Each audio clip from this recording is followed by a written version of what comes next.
पुजारी जी मेरा हाथ पकड़कर कमरे में ले गए और कहने लगे, पुजारी जी, आज तुम मेरी पत्नी की कमी को पूरा कर दो।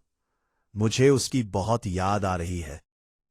मैंने नाटक करते हुए कहा, भला मैं कैसे उसकी कमी को पूरा कर सकती हूं? तो पुजारी जी बोले, आज के लिए तुम मेरी पत्नी बन जाओ। ये सुनकर मेरा रोम रोम खिल उठा था, क्योंकि ये सब करने को मेरा मन कब से बेचैन था। और फिर पुजारी था भी ज्यादा उम्र का, और मुझे भी ज्यादा उम्र के मर्द बहुत पसंद थे। फिर पुजारी ने मेरे साथ मैं ज्यादा उम्र वाले मर्दों से दोस्ती करने का मुझे बहुत शौक था। मुझे कम उम्र के लड़के कभी पसंद ही नहीं आते थे। यूं तो गरी के लड़के मेरे आगे पीछे घूमते थे, मुझे पटाने की हर मुमकिन कोशिश करते, लेकिन मैं कभी उन्हें घास नहीं डालती थी। मेरा मन हमेशा अधेड़ उम्र के मर्दों को देखकर मचलने लगता था। मेरे घर से कुछ ही दूरी पर एक छोटा सा मंदिर था। मंदिर में नया पुजारी आया हुआ था। वह अपने आप को बाल ब्रह्मचारी कहता था। उसके उम्र करीबन 45 साल की थी। दिखने में मसावला था, मगर शरीर उसका बहुत कसा हुआ था। मैं हफ्ते में 4-5 बार मंदिर जाया करती थी। मंदिर में वे मुझे घूर कर शरारती नजरों से देखा करता था। मुझे उसकी नीयत पर शक होने लगा था, मगर मन ही मन मुझे अच्छा भी लगता था, क्योंकि उसका बदन बहुत ही ज्यादा कसा हुआ था, जो देखने में काफी आकर्षित लगता था। एक दिन मैं बहुत ही सुबह ही मंदिर पहुंच गई थी। वहां पहुंचने पर देखा कि पुजारी नहा रहा है। वह मेरी तरफ देखकर मुस्करा दिया और रुकने के लिए इशारा किया।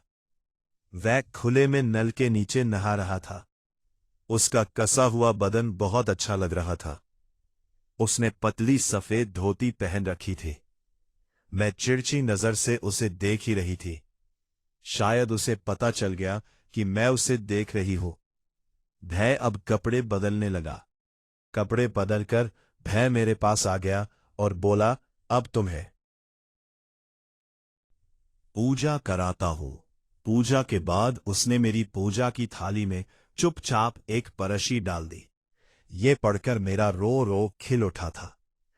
खूबसूरत तो मैं थी, लेकिन ना जाने क्यों उसकी तारीफ से मेरा दिल अंदर से मचल उठा था। मैं चुपचाप अपने घर पर आ गई और अपने घर के कामों में लग गई। फिर रात को मैंने खाना खाया और खाना खाकर सो गए। अभी मुझे सोए हुए थोड़ी ही देर हुई थी कि मैंने सपने में देखा कि पुजारी मेरे साथ बहुत ही ज्यादा शरारती हरकतें कर रहा है, और उसकी ये हरकतें मुझे बहुत अच्छी लग रही है। अचानक से मेरा सपना टूट गया और मैं इधर उधर देखकर मायूस हो गई। अरे यार, ये तो सपना था। काश ये सब हकीकत में हो जाता। सोचते सोचते में फिर से सो गई। काश वे सपना मुझे फिर से आ जाए। मैं आज सुबह बहुत जल्दी ही उठ गई थी। मैंने सोचा, क्यों ना मंदिर चली जाऊं। पुजारे से भी मुलाकात हो जाएगी, उसका भी दिल की हाल पता चल जाएगा। आखिर उसके मन में चल क्या रहा है। मैं जल्दी से नहाई और तैयार होकर मंदिर चली गई। मैंने देखा पुजारी फिर से वही धोती पहनकर नहा रहा था। इस बार नहाते में उसने बहुत ज्यादा देर लगाई थी और मुझे बैठने के लिए इशारा कर दिया। मैं वही पुजारे में पूछा। थोड़ी देर पूजा करने के बाद उसने मेरे पास आकर धीरे से कहा, तुम बहुत सुंदर हो। मैंने कहा, पुजारी जी, आप तो बाल ब्रह्मचारी हो, आपको ऐसी बातें शोभा नहीं देती। उसने कहा, हाँ, ये सब तो ठीक है, मगर मैं भी तो थोड़ा घबरा सी गई थी। पुजारी जी कैमोफ्लाज जी मासक गाची, मैं धिक 10 साल की है, लेकिन मेरा शरीर देखकर कोई यकीन नहीं करेगा कि मैं इतनी कम उम्र की कमसिन लड़की हूँ, क्योंकि मेरा बदन बिल्कुल एक 25 साल की लड़की की तरह हो चुका है। और इसकी वजह मैं खुद ही हूँ। मुझे लेट नाइट पार्टी करने की आदत थी, और यही वजह है कि 15 साल की उम्र से ही मुझे वो सब आनंद लेने की आदत पड़ गई थी। जैसा कि मैंने आपको पहले ही बताया था कि मेरा घर बहुत आलीशान है, जिसमें 5-6 कमरे हैं। एक कमरे में मेरे मम्मी पापा रहते हैं, दूसरे कमरे में मेरे दादा और दादी जी रहते हैं, जिनकी उम्र अब बहुत ज्यादा हो गई है, तो वो दोनों अपना ज्यादातर समय अपने कमरे में ही बिताते हैं। तीसरे और सबसे सुंदर कमरे में मैं रहती हूँ। बाकी के कमरे खाली पड़े रहते हैं, या जब भी कोई मेहमान आता है तो उनके लिए तैयार कर दिया जाते हैं। अब मैं अपने मम्मी पापा की बात करूं तो मेरे पापा की उम्र 40 साल है और मेरी मम्मी की उम्र 35 साल है। उन दोनों की शादी छोटी उम्र में ही हो गई थी, इसलिए वो दोनों काफी जवान दिखते हैं। मेरे पापा एक बहुत बड़े बिजनेसमैन हैं, जिनका ज्यादातर समय अपने काम में ही निकल जाता है। मेरी मम्मी वैसे तो बहुत जवान और खूबसूरत है, पर उन मेरे पापा को समय ही नहीं दे पाती है। वो उनकी सारी जरूरतें पूरी नहीं कर पाती है, और यही वजह है कि उन दोनों के बीच अक्सर लड़ाई होती है। एक रात की बात है कि हम सब खाना खाकर सोने के लिए अपने अपने रूम में चले गए थे कि तभी अचानक से मुझे मेरे मम्मी पापा के कमरे से लड़ाई की आवाजें आने लगी। उनका कमरा मेरे कमरे के पास ही था, इसलिए मुझे साफ साफ सुनाई दे रहा था, और ये लड़ाई बढ़ती ही जा रही थी। दोस्तों, ऐसा नहीं था कि आज वो पहली बार लड़ाई कर रहे थे, लेकिन मैं फिर भी जानना चाहती थी कि आज किस बात के लिए लड़ाई हो रही है। पहले तो मैंने सोचा कि मैं सीधा मम्मी पापा से जाकर पूछूं, लेकिन फिर बाद में मुझे लगा कि वो दोनों मेरे सामने शर्मिंदा हो जाएंगे, इसलिए मैंने पूछना उचित नहीं समझा। लेकिन फिर भी मेरे मन में वजह जानने की इच्छा तेज होती गई, और जब मुझसे नहीं रहा गया तो मैंने उठकर देखने की कोशिश की। मेरे रूम में एक खिड़की थी जो मम्मी पापा के कमरे में ही खुलती थी। वो खिड़की ज्यादा पुरानी तो नहीं थी, लेकिन फिर भी उसमें 2-3 जगह छेद हो गए थे। अब मैं उसी छेद से उनके कमरे में देखने की कोशिश कर रही थी। पहले तो मुझे कुछ नजर नहीं आया। फिर मैंने अपने कमरे की लाइट बंद कर दी और दोबारा से अपनी आंखें खिड़की के छेद पर टिका दी। अंदर का नजारा देखते ही मेरे पूरे शरीर में करंट दौड़ गया। मैंने आज से पहले उन दोनों को इस तरह कभी नहीं देखा था। मेरे पापा मेरी मम्मी को कुछ करने के लिए कह रहे थे, लेकिन मम्मी उन्हें बार बार मना कर रही थी। अब मेरी नजर तो बस वही टिक गई थी, और मैं चाहकर भी वहां से अपनी नजर नहीं हटा पा रही थी। अब वो दोनों कुछ बातें कर रहे थे, लेकिन मेरा ध्यान तो कहीं और ही था। मेरा दिल जोर जोर से धड़क रहा था। थोड़ी देर बाद पापा ने मम्मी को एक चीज दिखाई, जिसे देखकर पहले तो मम्मी गुस्सा हुई और फिर शर्म से अपनी नजरें झुका ली। अब उन्हें भी कुछ महसूस होने लगा था, और फिर उन्होंने इशारे से पापा को अपने पास बुलाया। फिर मेरे पापा और मम्मी कुछ तक वैसे ही रहे जैसे एक पति पत्नी रहते हैं। लगभग 1 से 2 घंटे के बाद मम्मी ने अपने आप को ठीक किया और लाइट बंद करके सोने के लिए लेट गई। अब उनके कमरे में बिल्कुल अंधेरा होने की वजह से मुझे कुछ नहीं दिख रहा था, तो मैं भी अपने बिस्तर पर जाकर लेट गई।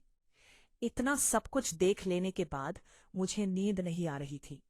मेरी आंखों के सामने वही सब चल रहा था जो कुछ देर पहले मैंने देखा था। मैं सोच रही थी कि काश मेरे पास भी कोई ऐसा होता जो मुझे भी इसी तरह अपने प्यार में डुबा देता। यही सब सोचते सोचते मेरे भी खुजली होने लगी। फिर मैंने पहली बार अपने हाथों का सहारा लिया, क्योंकि इस समय खुजली मिटाने वाला कोई मिलता भी नहीं। पर उस वक्त मुझे ऐसा लगा जैसे कोई मुझे खुजली करते वक्त देख रहा था। मैंने उस बात को सोचते सोचते आधा घंटे खुजली की, और जब थक के चूर हो गई तो बिना पैंट पहने सो गई। अगली सुबह मम्मी ने आवाज लगाई, निशा बेटा उठो, सुबह के 7 बज चुके हैं, आज कॉलेज नहीं जाना है। क्या?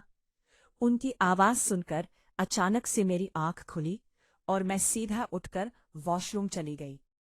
तो फिर से मेरी आंखों के सामने वही नजारा आने लगा। वो सब सोचते ही खुजली शुरू हो जाती थी। इस बार मैंने हैंड शावर की मदद से खुजली शांत की और फिर मुझे अच्छा महसूस हुआ। खैर, जैसे तैसे करके मैं कॉलेज जाने के लिए तैयार हुई और ड्रेस पहनकर बाहर आई तो डाइनिंग टेबल पर मेरा पापा से सामना हुआ। मैं रोज सुबह पापा को गुड मॉर्निंग विश करती थी, तो उस दिन भी मैंने पापा को उसी तरह विश किया और उनकी बगल वाली कुर्सी पर बैठकर नाश्ता करने लगी। थोड़ी देर में मेरे कॉलेज की बस आने वाली थी, इसलिए मैंने जल्दी से नाश्ता किया और बाहर आकर खड़ी हो गई। पर आज मेरा पापा को छोड़कर जाने का मन नहीं कर रहा था। कुछ सोच के मैं घर के अंदर आई और बहाना बनाया कि मेरे कॉलेज की बस निकल चुकी है। जब भी मेरी बस छूट जाती थी तो पापा ही मुझे स्कूल छोड़ने जाया करते थे। मेरी बात सुनकर मम्मी बोली, निशा, अपने पापा से कह दो, वो तुम्हें स्कूल छोड़ लेंगे। मैं खुशी खुशी पापा के कमरे में गई, फिर और उनसे सारी बात बताई, तो वो मुझे कॉलेज छोड़ने के लिए राजी हो गए। मैंने कहा, पापा जल्दी तैयार हो जाओ, मैं लेट हो रही हूँ। तो पापा बोले, तुम स्कूटी निकालो, तब तक मैं शर्ट पहन के आता हूँ। मैंने जल्दी से स्कूटी निकाली और बाहर खड़ी होकर पापा का इंतजार करने लगी। पापा अक्सर मुझे कार से कॉलेज छोड़ने जाते थे, लेकिन उस दिन मेरे कहने पर वो मुझे स्कूटी से लेकर जा रहे थे। दोस्तों, यहाँ तक तो मेरा प्लान सफल रहा था, लेकिन आगे के प्लान में थोड़ा खतरा था। पर मुझे यकीन था कि किसी तरह वो भी सफल हो जाएगा। मैं उनके पीछे बैठ गई और फिर हम कॉलेज की तरफ चल दिए। मेरा कॉलेज घर से लगभग 10 किलोमीटर दूर था। घर से कॉलेज के बीच का रास्ता लंबा था और सुबह का वक्त था, तो रोड पूरी तरह सुनसान थी। जब हम घर से 5 किलोमीटर दूर निकल आए तो मैंने पापा से कहा, पापा, अब स्कूटी मैं चलाऊंगी। रोड भी सुनसान है तो एक्सीडेंट का खतरा भी नहीं है। तो पापा ने परेशान होकर कहा, हाँ ठीक है, लेकिन हैंडल मैं ही पकड़ूंगा। अब मुझे मेरा प्लान कामयाब होता दिख रहा था। मैंने उनकी बात पर सहमति जता दी। पापा ने गाड़ी साइड में रोककर मुझे अपने आगे बैठाया और मेरी बगल में से अपने दोनों हाथ डालकर हैंडल पकड़ा और धीरे धीरे स्कूटी चलाने लगे। लेकिन अब मेरा ध्यान स्कूटी चलाने पर नहीं था, क्योंकि मेरा इरादा तो कुछ और ही था। इसी तरह मस्ती करते करते मैं कॉलेज पहुंच गई और कॉलेज में पहुंचते ही मैंने फिर से पापा को विश किया। मेरी इन सब हरकतों को देखकर पापा अब थोड़ा सा परेशान हो गए थे, क्योंकि इससे पहले मैंने आज तक ऐसी कोई हरकत नहीं की थी। मुझे कॉलेज छोड़कर पापा वापस घर की तरफ चले गए। कॉलेज में आने के बाद भी मेरे दिमाग में वही सब घूम रहा था। अब मेरा दिल कर रहा था कि मैं पापा के साथ गाड़ी पर ही बैठी रहूं। अब पता नहीं मुझे क्या हो गया था। ऐसा कौन सा तूफान मेरे अंदर उठ रहा था कि मैं अपने पापा के ही साथ ऐसा सब कुछ करने के लिए सोचने लगी थी। खैर, अब आगे बढ़ते हैं। फिर मैं अपने मन की इच्छा और मेरे मन में चल रहे तूफान को लेकर घर पहुंची। उस वक्त लगभग 2 बज रहे थे और घर में दादा दादी के अलावा कोई नहीं था। मम्मी कहीं गई हुई थी और पापा अपने ऑफिस में थे। कॉलेज से आने के बाद मैं वॉशरूम चली गई और फ्रेश होकर बाहर निकली। मैं बहुत थक चुकी थी, इसलिए चुपचाप बेड पर लेट गई और कब मेरी आंख लग गई मुझे पता ही नहीं चला। जब मेरी आंख खुली तो शाम के 5 बजे रहे थे। फिर मैंने नहा धोकर कपड़े पहने और मैंने कपड़े भी उस दिन कुछ अलग दिखने वाले पहने थे। अब पापा के आने का टाइम हो गया था, लेकिन मम्मी का कोई पता नहीं था कि वो कब आएंगी। शाम के 7 बजे किसी ने डोरबेल बजाई, तो मैं भाग के गई और दरवाजा खोला। मुझे पता था ये पापा के आने का समय है। दरवाजा खोलते ही पापा मेरी तरफ देख मुस्कुराए और बोले, बेटा, आज तो बहुत स्मार्ट लग रही हो। ये सुनकर मुझे बहुत खुशी हुई, क्योंकि अब मेरा प्लान अपनी कामयाबी के रास्ते पर जा रहा था। घर के अंदर आने के बाद पापा फ्रेश होने के लिए अपने कमरे में चले गए। ऑफिस से आने के बाद पापा तुरंत ही चाय पीते हैं, इसलिए मैं चाय बन चुकी थी। इसलिए मैंने पापा को चाय दी और बाथरूम में जाकर खुद को शांत करने लगी। मैं जैसे ही बाथरूम से बाहर निकली, मैंने देखा कि मम्मी आ चुकी है। उनको इस वक्त घर में देखकर मुझे बहुत गुस्सा आया, क्योंकि मेरी इच्छा थी कि मैं पापा से अपने मन की इच्छा जाहिर कर सकूं, जो मैं मम्मी के सामने बिल्कुल नहीं कर पाऊंगी। पापा भी मम्मी के आने के बाद थोड़ा दुखी हो गए थे, क्योंकि ना तो वो ही कुछ करती थी और ना ही उन्हें कुछ करने देती थी। मम्मी ने खाना बनाया और हम सब ने साथ बैठकर खाना खाया। खाना खाने के बाद पापा मुझसे बोल, निशा, चलो थोड़ा बाहर घूम कर आते हैं। पापा मुझसे लेकर घर के बाहर आ गए। फिर बाहर आकर उनका मूड चेंज हुआ और मुझसे बोले, चलो बेटा, आज कोई पिक्चर दे। कई दिनों से हम बाप बेटी को अकेले में समय नहीं मिल पाया है।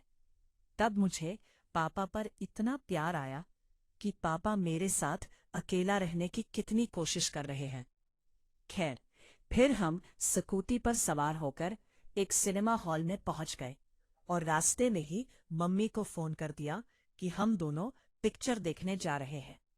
सिनेमा हॉल में कोई पुरानी मूवी लगी होने की वजह से ज्यादा भीड़ नहीं थी। पूरे हॉल में लगभग 50 से 60 लोग ही मौजूद थे। अब मुझे पापा की समझदारी देख बहुत खुशी हुई। वो चाहते तो कोई नई मूवी देखने भी जा सकते थे, पर वहां बहुत भीड़ होती और हम दोनों को अच्छा वक्त नहीं मिल पाता। पापा ने सबसे महंगे टिकट लिए और फिर हम लोग बालकनी में जाकर बैठ गए। उस समय सब मेरे हिसाब से ही हो रहा था। बालकनी में हमारे अलावा एक पति पत्नी का जोड़ा बैठा हुआ था और वो भी आगे की सीटों पर बैठा हुआ था। अब तो हम दोनों को और भी ज्यादा आराम हो गई। थोड़ी देर बाद पिक्चर शुरू हुई, पर सच कहूं तो मेरा ध्यान मूवी पर था ही नहीं। मेरा पूरा ध्यान पापा की तरफ था और वो भी तिरछी निगाहों से मेरी तरफ देख रहे थे। अब बस इतनी देर थी कि शुरुआत कौन करे। मैं तो पापा का साथ पाने के लिए वैसे ही मरी जा रही थी। और फिर उसी वक्त मुझे ऐसा लगा जैसे मेरे पैर पर किसी जानवर ने काट लिया हो। मैं तुरंत ही उठ खड़ी हुई। अच्छा, कोई बात नहीं, अगर अब की बार कोई कीड़ा काटे तो तुम मेरी सीट पर आ जाना, मैं तुम्हारी वाली सीट पर चला जाऊंगा। उनकी बात सुनकर मैं बैठ गई। फिर 4-5 मिनट बाद मैं फिर से उछलती हुई खड़ी हो गई, लेकिन इस बार मुझे किसी ने काटा नहीं था, बल्कि मैं जानबूझकर खड़ी हुई थी। मुझे इस तरह देखकर पापा हंसते हुए बोले, निशा, तुम मेरी सीट पर आ जाओ। मैंने कहा, नहीं पापा, जिस तरह वो कीड़ा मुझे काट रहा है उसी तरह आपको भी काट लेगा। तो पापा बोले, अच्छा तो तुम एक काम करो, तुम भी मेरी ही सीट पर 12 लग रही थी, और वैसे भी मेरी उम्र भी ज्यादा नहीं थी। थोड़ी देर बाद पापा ने मुझे पैसे देते हुए कहा कि फूड काउंटर से कुछ खाने के लिए ले आओ। मैं बाहर आई और ढेर सारी खाने की चीजें ले ली। जब तक मैं वापस आई, मूवी शुरू हो चुकी थी। मैंने पापा के बगल में बैठते हुए कहा, पापा, मुझे आपके पापा को कह नहीं रहे थे। फिर हार मानकर मैंने ही पापा को इशारा किया और पापा मेरे इशारे को समझ गए, और जिस तरह मम्मी पापा का साथ देती हैं, उसी तरह आज मैं भी पापा का साथ देने लगी। हम दोनों ने काफी देर तक वहां एंजॉय किया। अब हम दोनों भी हॉल से बाहर निकल आए। बाहर आते ही पापा ने मुझसे पूछा, मूवी कैसी लगी बेटा? मैंने हंसते हुए जवाब दिया, ऐसी मूवी मैंने आज तक नहीं देखी पापा, लेकिन पापा मुझे चलने में बहुत तकलीफ हो रही है। उसके बाद मुस्कुराते हुए पापा ने मुझे अपनी गोद में उठाया और पार्किंग तक ले गए, क्योंकि हमारी गाड़ी वहीं थी। और फिर मैं मुस्कुराती हुई गाड़ी पर बैठ गई। फिर हम घर की तरफ चल पड़े। उस दिन के बाद से अब मेरे पापा मेरा बहुत ख्याल रखते हैं और मैं भी अपने पापा का बहुत ख्याल रखती हूँ। कमेंट करके ज़रूर बताइएगा कि आपको ये कहानी कैसी लगी। आगे तो भाई आजकल वो लड़कियां भी मुझे भाव नहीं देती हैं जिनके पहले नाक चुआ कर देते हैं, मगर लाडली मीनू गोब गोब गोब गोब गोब।